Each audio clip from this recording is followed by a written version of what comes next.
Welcome to Recovery Recharged with me, Ellen Stewart, pushy broad from the Bronx. How does recovery work? How do you use the tools of recovery in everyday life? How do you help someone who is learning to overcome addictive behaviors? The pushy broad from the Bronx is here to talk about recovery in a language that we can all understand. Be prepared for real change by recharging the way you think, feel, and act. It's time for Recovery Recharged with Ellen Stewart, pushy broad from the Bronx on TransformationTalkRadio.com. Welcome, Transformation Talk Radio listeners. My name is Ellen Stewart, and I am the pushy broad from the Bronx. I am so happy to be here with my co-host, Dr. Pat. I'm so excited. How you doing, Doc? I'm telling you, I love that opener. That is so good. That is so you. Like it's so you. And I'm not changing it. I want you to know this is our 2-year anniversary, girl. Okay. Yeah, don't change it. So it's really, really cool. And it's the holiday season and we're getting better and we're getting more hopeful. And we have a powerhouse show today because I just love stories of hope. Okay, especially this time of year, right? We just need hope for the holiday season. If you've celebrated Hanukkah, I hope it was a happy one for you. And I hope going forward you have a wonderful Christmas and Kwanzaa and New Year's and all of those things rolled into one. And here today is the perfect story of recovery and redemption.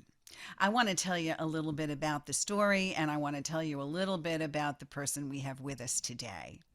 This is a really powerful story of recovery and redemption from author, novelist Antonia Montalvo.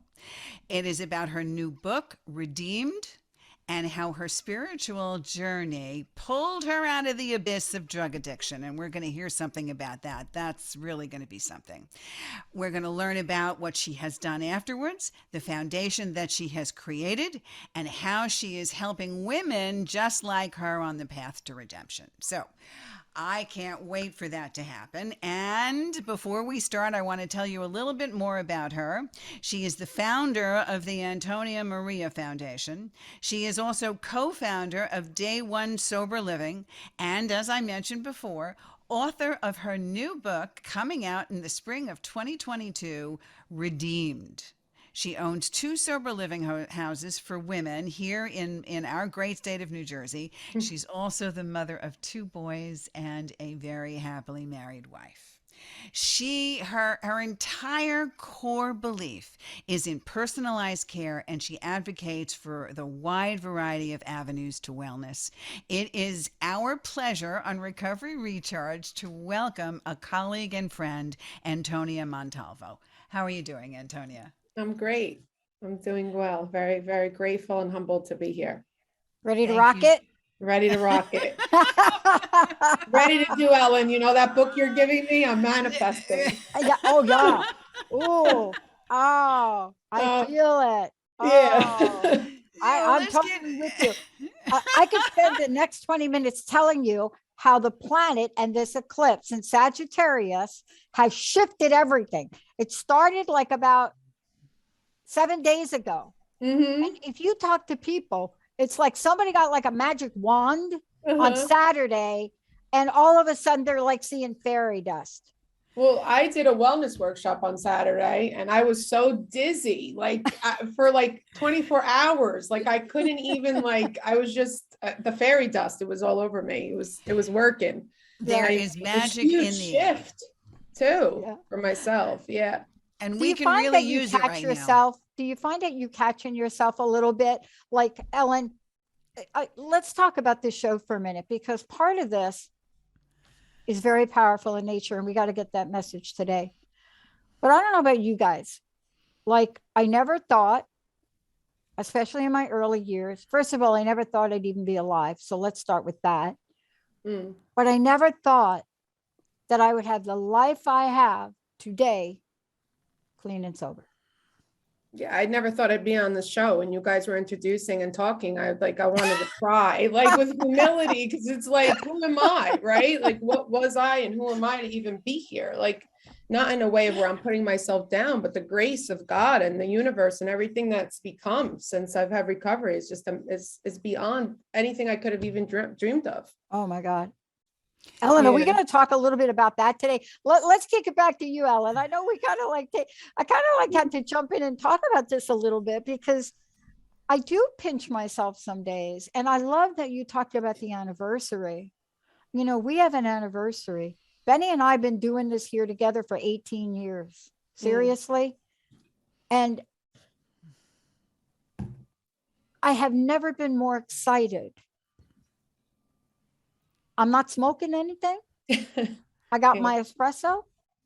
But isn't this aren't we talking about the promises? Isn't this why, Antonia, you decided to take the purpose and passion? Ellen, take it away. Well, you know, I know exactly how you feel. Every single time I come up on my clean and sober date, which is September 5, 1985, okay, I am always riveted and always thinking about the point in time that that I came close to not being alive. And unfortunately, that was many, many, many times. I was just talking the other day to a friend of mine, counting up the number of cars I rammed into a wall because I fell asleep drunk, or I was so high I didn't know which was the road and which was something out of a Roger Rabbit cartoon because I did so many hallucinogenics and all kinds of things like that. So I am so grateful every single day that I get to sit here and work with people in recovery and see the light in their eyes, see the light bulb go off, and really see the mental and physical changes. Or you could see my 8-year-old in the background. He's peeking his head because he's so proud of mommy. He's he's just creeping back there. So we really want to get to your story because you blow me away, and we've talked a little bit. So first, talk to us about what brought you to write this book, and why are you telling your story now? So talk about and it. Let's make sure we tell people what the book is. Yes. Right? Well, go ahead. You start from there, Antonia. You describe it. Well, it's my story of redemption into spirituality and the spiritual self. I was in a rehab. I was at Breathe Life Healing Centers in California. And there he had a whole person approach where, you know, it wasn't just about, he had shamans there and emotional freedom technique practitioners. I mean, it was just beyond breath work. And there I kept feeling like my soul was waking up, and it was like my call home.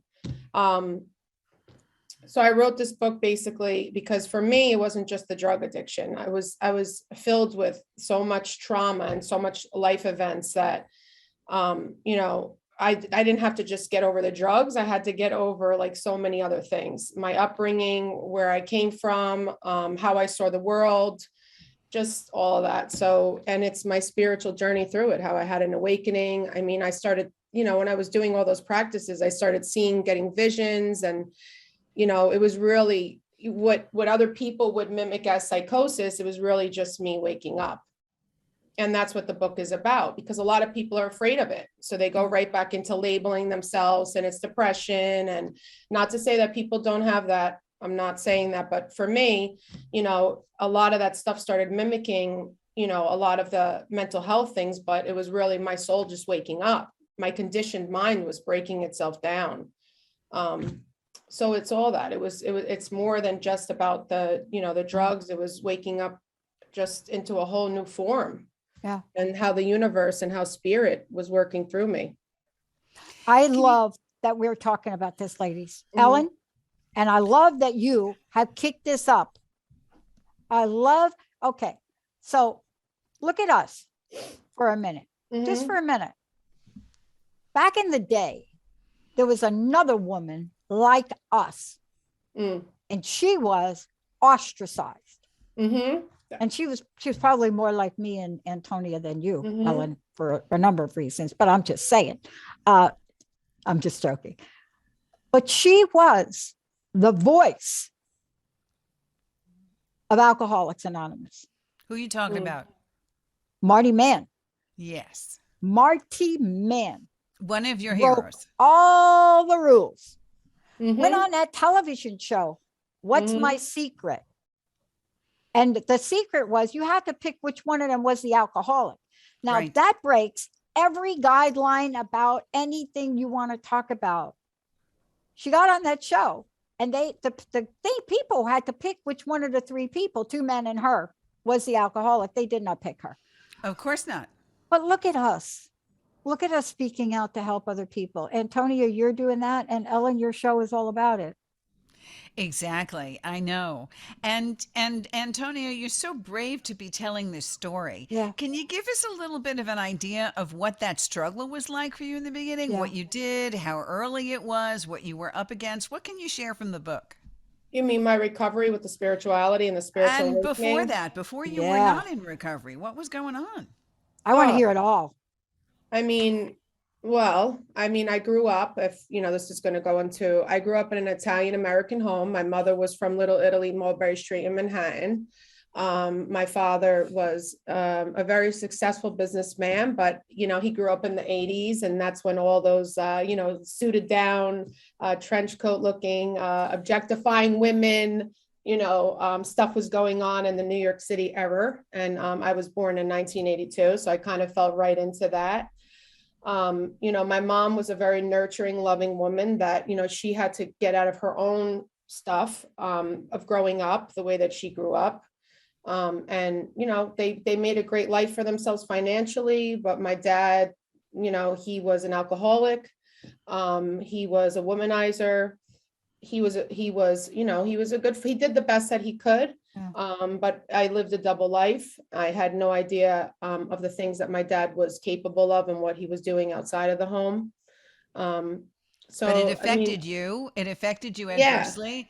And a little bit about your path to recovery in terms of the kinds of things that you found yourself into. Not only your family, but what were you doing that got you into so much trouble and eventually got you to treatment?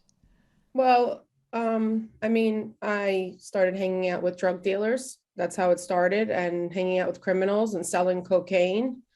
I was selling kilos of cocaine. It started like that. I wasn't into drugs. It was more for me. That's why I say, it was more for me, the lifestyle that I got addicted to first. And then eventually, a guy, got diagnosed with Crohn's disease, and I got diagnosed with sarcoidosis, and the health stuff started to happen. With things that were going on in my life, I wound up turning, addicted. I turned the corner. I was always addicted. I was addicted to the rush of the lifestyle. I was addicted to the excitement. I was addicted to getting over on people. I was addicted to who I thought I was, and, my ego, you do know who I am and where I come from. I was addicted to all that first. And then that's really something. Drugs. And that's a real thing. And Dr. Pat, we've experienced that too, haven't we?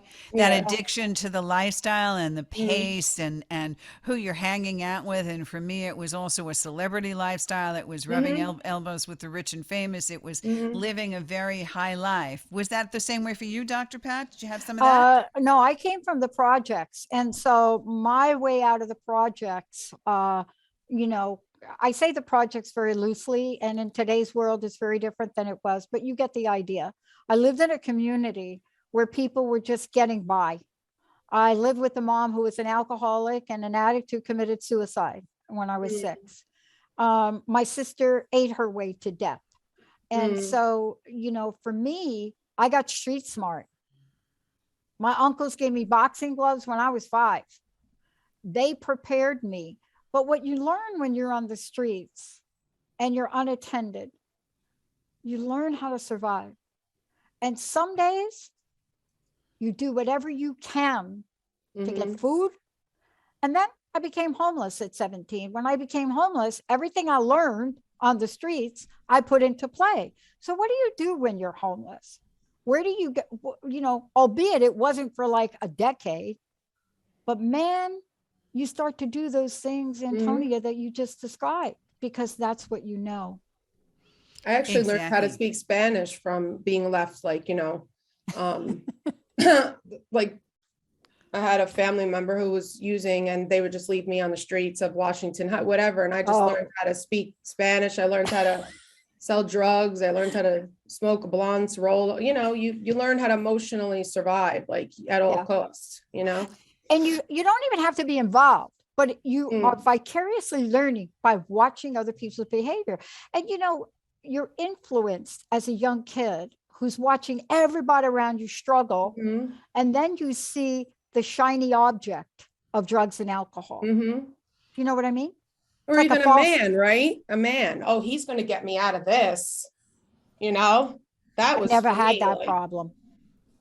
Well, no matter, no matter what, sometimes it revolves around a relationship. It revolves around you want to be in the popular crowd. It all goes in that Mhm. direction. And for some of us, it's based on our family. For me, it wasn't. It Yeah, wasn't tell my us what it was family like for that you. passed that down. It wasn't. It wasn't my family at all. I mean, I was the druggie in the family. There was no question that I was that person separate from everybody else. I mean, that was it. But for me, it was growing up in the hippie lifestyle and sex, drugs, and rock and roll and make love, not war, and flower power and all that stuff. And let's try a hallucinogen. Let's try some acid. Let's try some mescaline. Let's try some peyote. Let's combine them all together and see if you can still be alive. I mean, that's what it was. There's no question. I mean, let's just see that. And then I started to date a musician, and it just happened. It was there. I mean, it was always there. But I can't blame my family for all of that. I mean, that didn't come to me. I mean, they had a different set of processed addictions. For my family, it was mostly food, I think, which was also passed down to me. So is your family a part of this book? Tell me, Antonia, who are the main characters in your book? I mean, I'm the main character, and I don't blame my family I don't blame my family. I completely feel like everything I went through is what led me to be here today and to be able to have that strength to create everything that I created. I just think that, I'm the main character. And then there's stuff about my dad. Because it was a very, very conflictual relationship. I mean, the mental and emotional abuse that came with it. But I'm the main character in the book. It's really my journey and about myself and, the things that I went through, how I saw it through those eyes and how then I saw it through the spiritual eyes and, a book of faith and hope that anybody can get through anything with even the amount, anybody can get through anything. That's wonderful. You mentioned your dad, and I know sometimes it was tumultuous for him. Yeah. You also have a chapter in your book that's called Daddy's Little Girl. Mm-hmm. Why is that? Tell us a little bit about what's in that chapter and why it's so impactful for you. I think, for me, it was being so, loving this person who was a monster, right? And really being so confused with what love was. The toxicity of it, like what was the meaning of love? I mean, he would manipulate me, tell me to look into my eyes, tell me where your mother was. I mean, I would sit with him while he had, just guns around and watch people on cameras and listen to conversations. And, he was in the 12 steps and had recovery, but then there was this other side of him that was like, he just his view of life was halfway in, halfway out. I don't know. And it was very, and I loved him so much. I was a fan of him. He was my hero. And to see someone do acts that were kind of inhumane at times to my family and to myself, and to other people was very, very conflictual for me growing up. Very difficult. Love was time very, for you to very, process. very tainted until I learned how to love myself. Boy, you just said a mouthful. Yep. Let me ask you guys a question. This is really heavy on my heart right now. Mhm. With as many women as I've worked with, and Ellen, you know about this. Ellen, you work with men and women, but I have never been where I am today in what I'm seeing. And I have a lot of tools in my toolkit. Mhm. And I'm watching these women relapse. Everything is lost. Relapse. And, I'm sorry, but I don't have another word for it. You can say slipped, but no, I don't like talk like that. And I, for the first time, the only thing I know how to say is you just need a desire not to. Mm. Because this is a real struggle in the world now, right? Huge. You know, when I was growing up, if you needed to go get something like a drug, or you needed to go to get a pint of Southern Comfort or something, you had to go find people. You had to like say, hey, dude, go in there and buy that. Or you had to go down to a different neighborhood and get what you need. Now you text somebody. Yeah, you could probably even get it delivered through Uber. No. Yes, you can get it delivered Oh, through the door. Okay, we have to delete the Uber reference. Oh, sorry. Jacob. Yeah. You can get it delivered in a car. But you get my point, right? How are we going to help these people? How help me help these women? Well, there are a number of ways to do that. First of all, understanding that the first part of this goes to the first step in recovery. The person that needs help has to realize that this is making them powerless. Step number one, which we have learned to live by. And every single person that relapses or every single person that struggles, it is because they have never fully accepted the fact that they are powerless over this. Number one. So somebody does have to hit bottom. Somebody does have to say, I surrender. And I hear what you're saying, you know, and there is so much great treatment out there, and Antonia provides things and I provide things as a recovery coach. But the other side of it is something that Antonia brought up, which we really have to address as well. And that is how addicts and alcoholics, whether they're in recovery or not, really affect the people around them. How they affect their loved ones in ways that they can't even imagine. And one of the biggest things I do is to work with the loved ones of addicts and alcoholics, because they really need a lot of help as well. Here you have a young child like Antonia who spent so much time loving her father because it was her father. And even though you said your father was sober, we know that even though you're sober, you don't have to have recovery behind you, because recovery is a sense of doing things differently, making mental changes in your life that will sustain your sobriety. That's what recovery is all about. Recovery is not a question of just staying clean and sober. It's about passing on good, healthy values and good ideas and good behavioral health situations, which obviously your father did not. So it was a difficult role model he set up for you. And I'm not surprised that you're conflicted at such a young age because of the things that he did and the things that he went through. So is that part of the reason why you have the Italian flag on the front of your book? Tell us about that. I think that it's like, for me, I think for me, it was more than the drug addiction breaking free of. It was the culture, the lifestyle.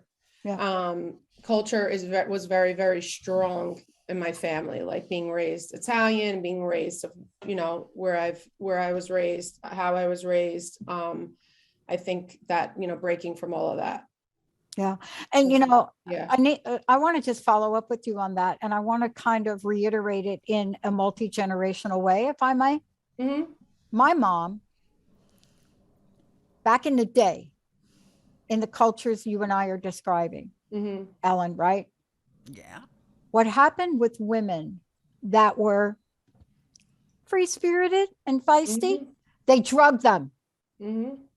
My dad shut my mother up by giving her a visit to Dr. Jacoby and an ongoing, never-ending refill prescription for barbiturates and an open account for alcohol. Yeah, I mean, they did a lot of things like abortions, telling them women they're going to doctors, and like crazy stuff, you know? How did basically you being subdued? Yes. Subdued, objectified, you know? Yes. Yeah. I got boxing gloves, so I'm really cool. My grandfather was actually a boxer, so that's nice that you say that. I'm a pretty good boxer. I'm just saying. I mean, I'm not Halle Berry. I'm not going to be like that, her in that movie. But I'll tell you, I can hold my own. Okay. Yeah. Are we gonna? What I'd love to talk about too, Ellen, if you're open to it,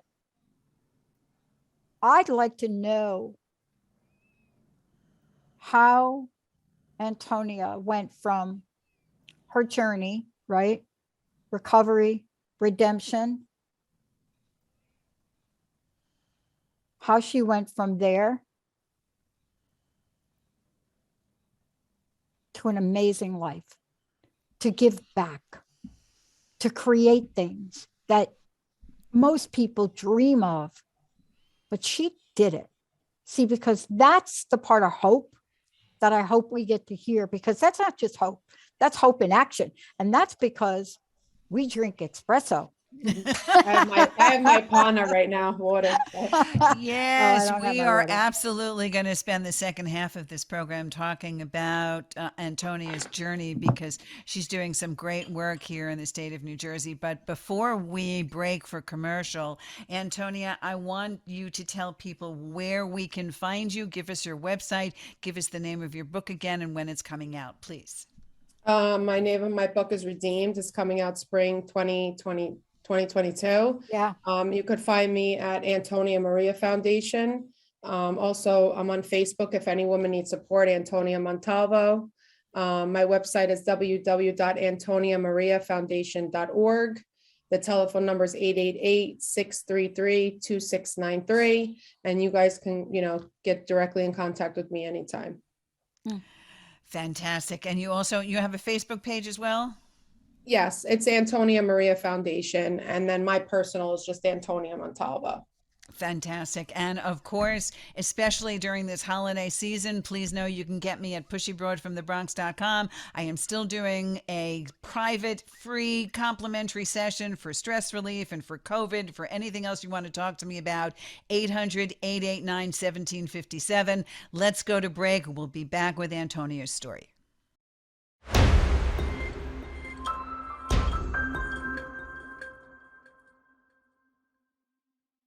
Go ahead, Ellen. It's all you. Now? Here? Yeah, Live? now. Okay. Okay, Oh we're my having a God. great time. I hope you're having a great Oh, time how too. This is a wonderful funny. holiday season. We're just laughing like crazy. It's Ellen Stewart, Pushy Broad from the Bronx, dear, with my dear friend, dear friend, Dr. Pat, on the air with author Antonia Montalvo, who has written a book called Redeem, which is a story about recovery and redemption. And now I want to talk to her about how she went from where she was to moving into helping others. So kind of give us a progress report here, Antonia. How did this happen? It happened for me. I think it was for me. I know it was being in the right place, going to the right treatment center, which was really crucial. So you had Cliff Coblin on your show before. He was my therapist since I was 19. I mean, I got sober at 33. We had a relationship that was like, he tried everything and everywhere. And those cookie clutter places were not working for me. Okay. So finally, finding the right treatment is the first finding step, the right right? treatment is the right Okay. step. And So for me, the core was trauma. So I had to find a place that was specifically focused on trauma. That was number 2. And then number 3, the spirituality. What did I keep doing every time I went into the 12 steps? What was not working for me? Where was the hole that I couldn't connect? And it was always spirituality. So that was the 3 steps. And then go ahead. Okay. So when you talk about spirituality, it's very, very, very important for people to understand you do not mean religion, correct? No. You mean spirituality. So talk to us how you evolved in that spiritual sense and how it took you to doing the work in the foundation. Because I had people show me what it was. So in the treatment center, there was a beautiful woman. I still work with her today. She's a shaman.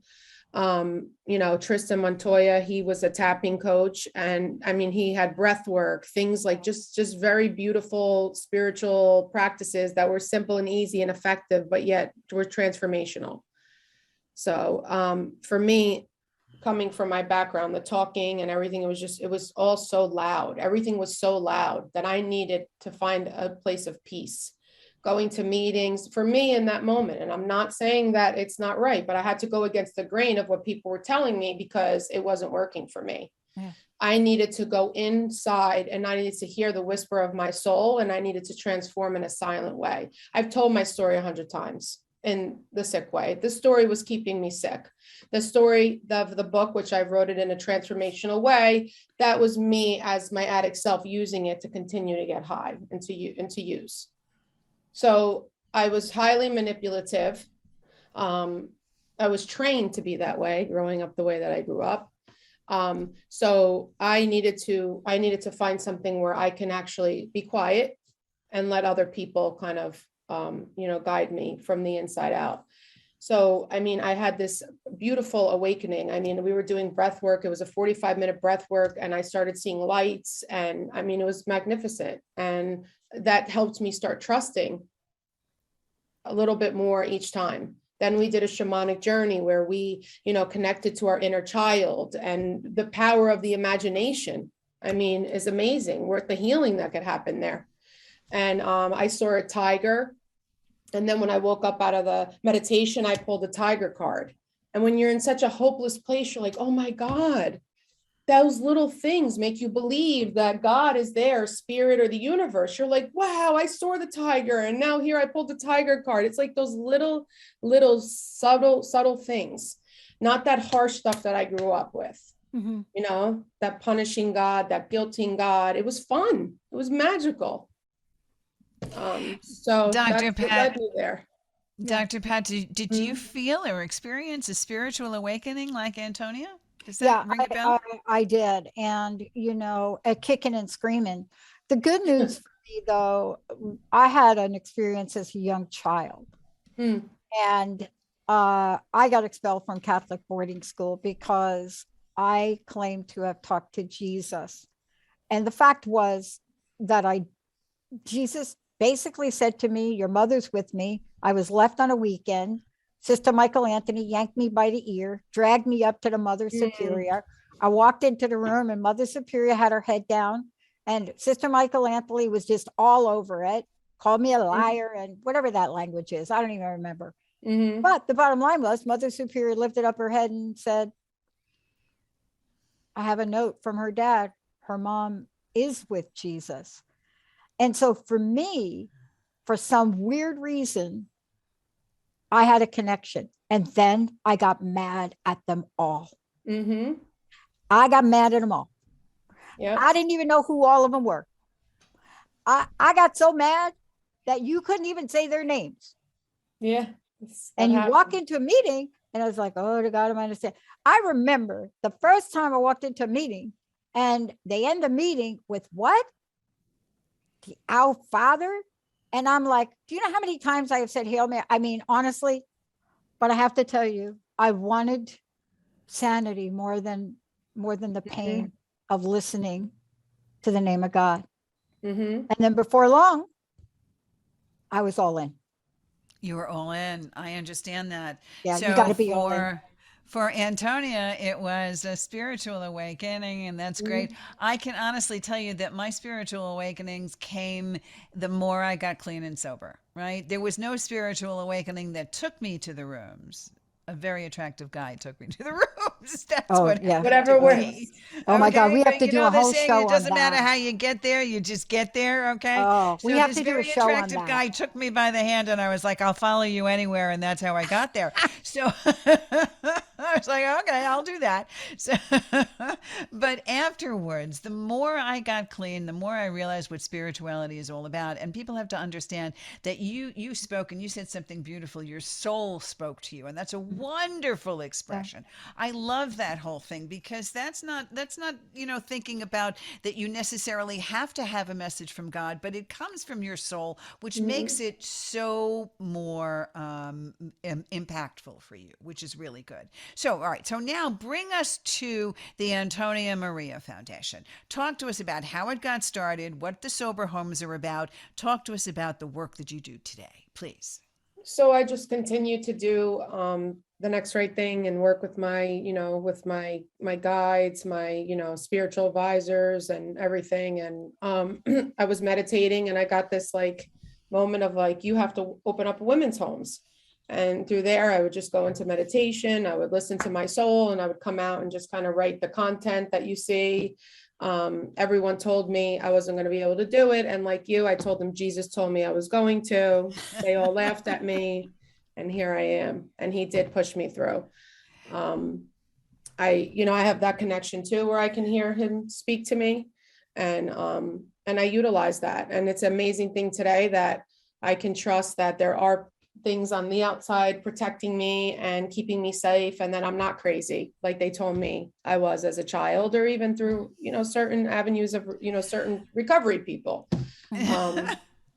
So for many people out there, they don't exactly know what a sober living home is for women. So can you explain that for those of us that don't know what it is? Yeah, so sober living was one of the most important things that I ever decided to do in my life. And that's why I opened it, because in rehab, you're in a bubble, everything is great. And then when you get out, it's very easy to fall back into old patterns, because you're getting around, family members, you're getting around ex-boyfriends or kids, or, so a lot of stuff comes out. So sober living really helps, the individual support them and guide them on their journey as they're new and fresh, coming from whatever treatment center they are. And it's like it's guiding them as they jump on the horse and ride through this recovery journey. So to me, sober living is key to recovery. I think that everybody needs it. I think it's imperative. They teach, youth life skills. We teach life skills. We teach women how to get jobs, how to interview, just how to get through day-to-day things, like the little things that come up. My kid is not talking to me because, I've been using for so long and they hate me now. So, being there to help them through that, being a support system, being that anchor for them as they develop and as they ascend and as they transform. So in the houses as well, we also provide a wellness program. So as they're going to IOP, as they're doing their 12 steps, there's the spirituality and the wellness in the house. So they receive the one-on-one Reiki, so that when they're in their groups and they're bringing up tough stuff, they have someone somewhere to go home and to kind of help them surrender that and to ground that back in and to hear that piece of calm that gives them the answer. They go to groups, they hear so much stuff, they come back and sometimes they're conflicted, they're struggling. So it helps that. We also help them create sacred space. So inside their rooms, we help them do whatever, crystals or family members, or some of them want to, light, essential oils on their pillows. So we help them create that space. So then when they are dealing with what they're dealing with, they have a safe place to feel safe. And I also find by implementing that in sober living, it stops the turnaround. Mm-hmm. So it's like something pulls them back in when they don't want to go out because they're okay. We don't, we're all different in there. I'm the balance where I can be, I could be tough, but I'm very nurturing and loving. My operator, she's more of like the hard, the old school hardcore, calling you on your shit. I know that. I do know that type. That old school. Yeah. I believe it. Yeah, I totally get it. You're looking at somebody that, works with somebody that is so, old school rubs off on you. But you know what I love about what you said? And let me just ask you about it if I could. Sure. Ellen, you asked a question earlier about spiritual awakening. And one of the things that for me that I was struck by in hearing you describe it, there have been different events, I think, in each of our lives. Mm-hmm. And they showed up in the weirdest way, but lifesaver weird. And, I'm 7 years in, and it's 7 years, right? That 7-year itchy thing, like the 7 years, whatever that turns out to be. You're not quite at 10, but you think you've got it going on, right? You think you got enough under your belt that I got this. In some weird way, by my boss's greed, he sends me on a vision quest for 10 days so I could steal this mentor's idea.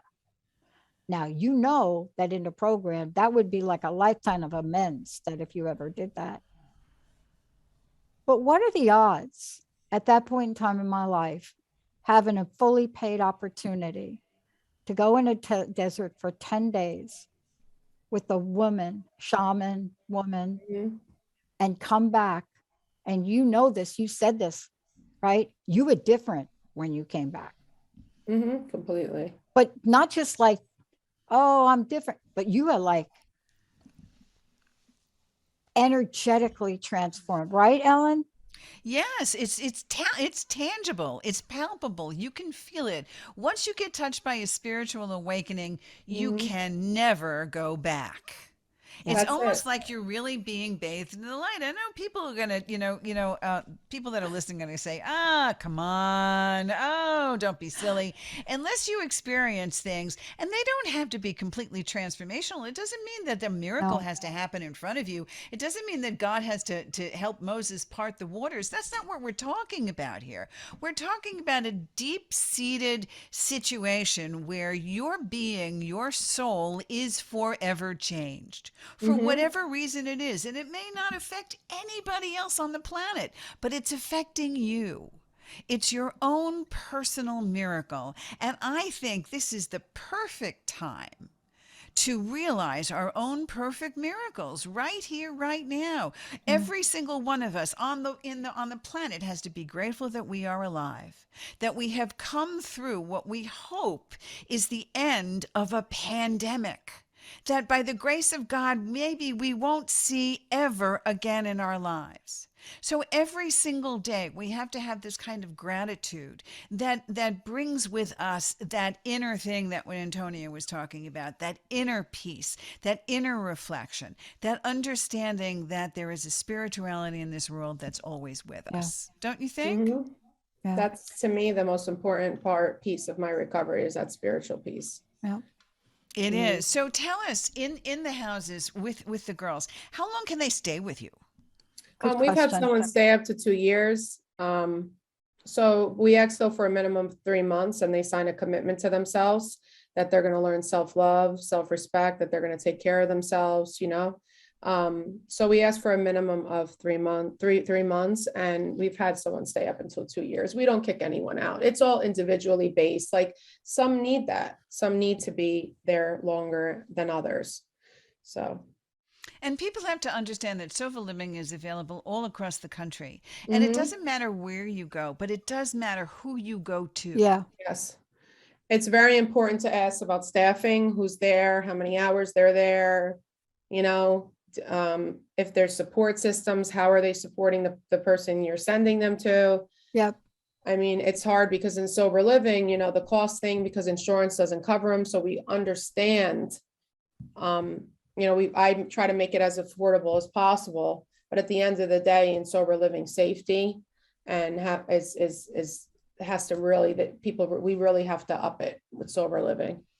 I've heard so many stories of not things that happen because there wasn't enough staffing. And you have to abide by certain rules and regulations, do you Yes. not? Are you bound? Oh, Tell yes. us a little bit about that. So the first 30 days, the only thing that they're allowed to do is leave for, for recovery stuff. So IOP, things like that, meetings, Yep. Sponsors. And then after that, the curfew is 10 o'clock during the week, and then 11 o'clock on the weekends. In order to get sleep outs, they have to be doing everything they're supposed to be doing. Yeah. And they also have to fill out a form. They have to fill out what are they doing, what meetings are they going to attend, who are they going to reach out to if there's an issue, and then where they're going to be. So in case we need to contact them or we need to contact where they said that they are, we are able to do that.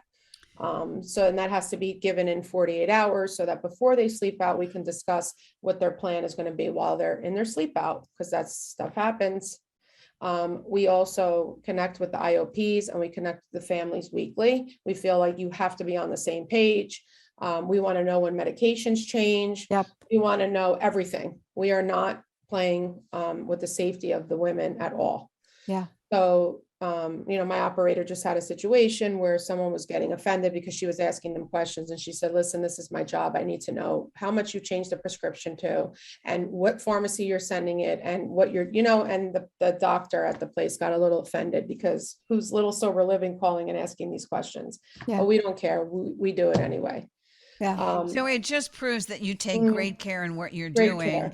and Mhm. that our listeners need to know that this represents transitional living. That's the Yes. most important thing. Yeah. That when a woman comes out of a treatment program, they can't Hmm. just sometimes reintegrate into regular everyday life. No. Also knowing that the same is true for men, because Mhm. sober living in this country is a very popular thing, and there are sober living houses all over the country, but you have to be a certain age. You have to be 18 and over in order to be in the house. And some rules are some houses are a little bit more restricting.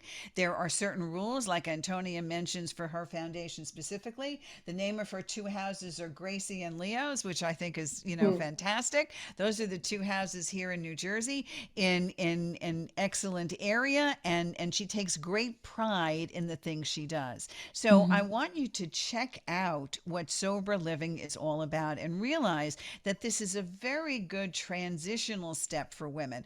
Also, Antonia, speak to the kind of women that you have, because people think maybe it's just for young women. So talk to them about Mm-mm. the population of Yeah. women that you see. I mean, we get anywhere from 18 to 75, you know. Yeah. Our more population is people that are more on we just get it, we get Mm. everything. Yeah. And then they just Alcohol and take addiction that. doesn't discriminate. It doesn't It doesn't discriminate. I discriminate. mean, we It doesn't get matter who you are. young, beautiful, Yeah. rich girls to, I mean, it doesn't discriminate, you No. know, there's no face to it.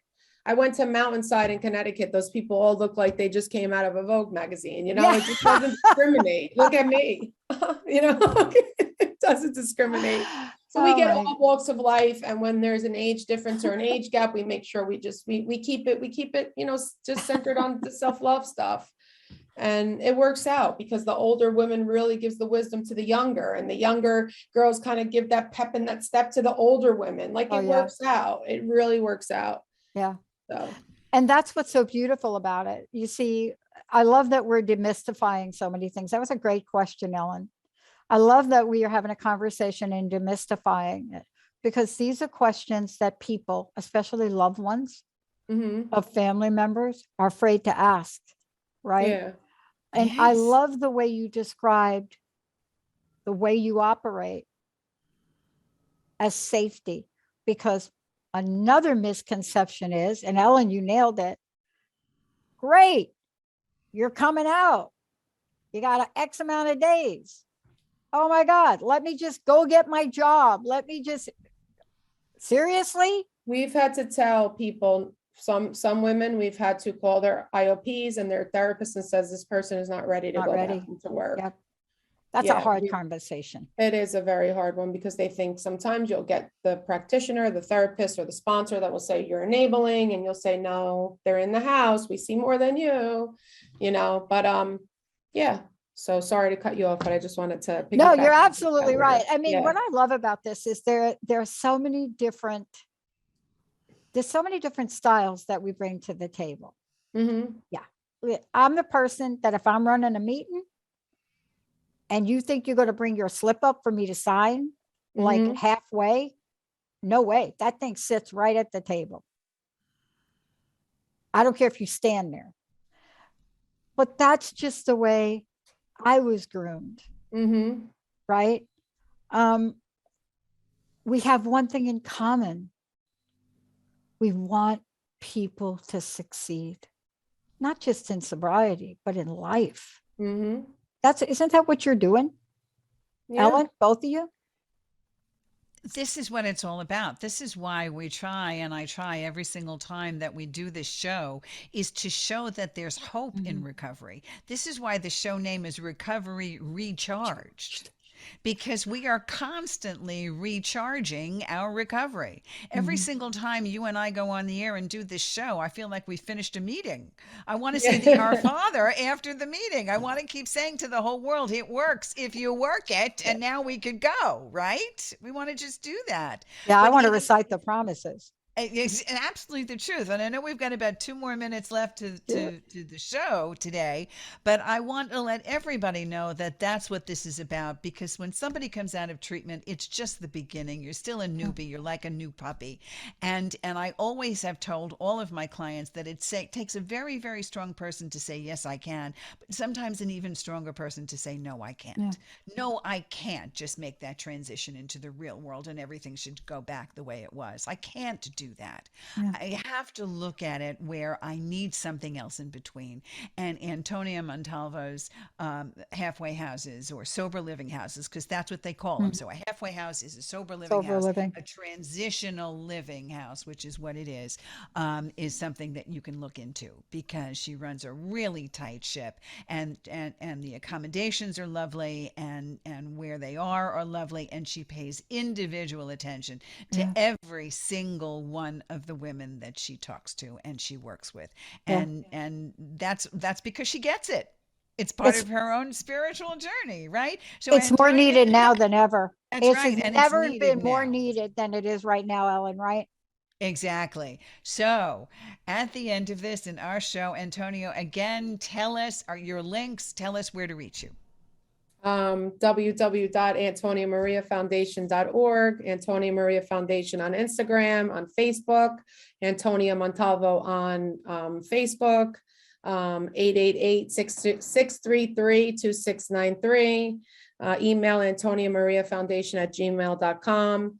I'm here, even if you want to send anyone to a sober living, you want to ask me what questions are great to ask. We have a wellness support group as well on Sundays that you all can join, and I'm here. Thank you so much. Thank you so much. We really appreciate it. Dr. Pat, as always, it's wonderful to be with you. This is Yeah. the Pushy Broad from the Bronx. Thanks for a great show. You've been listening to Recovery Recharged with certified life and recovery coach Ellen Stewart, Pushy Broad from the Bronx. Don't miss your next opportunity to let me help you recharge your recovery, let go of your secrets, and change the way you think, feel, and act right here on TransformationTalkRadio.com.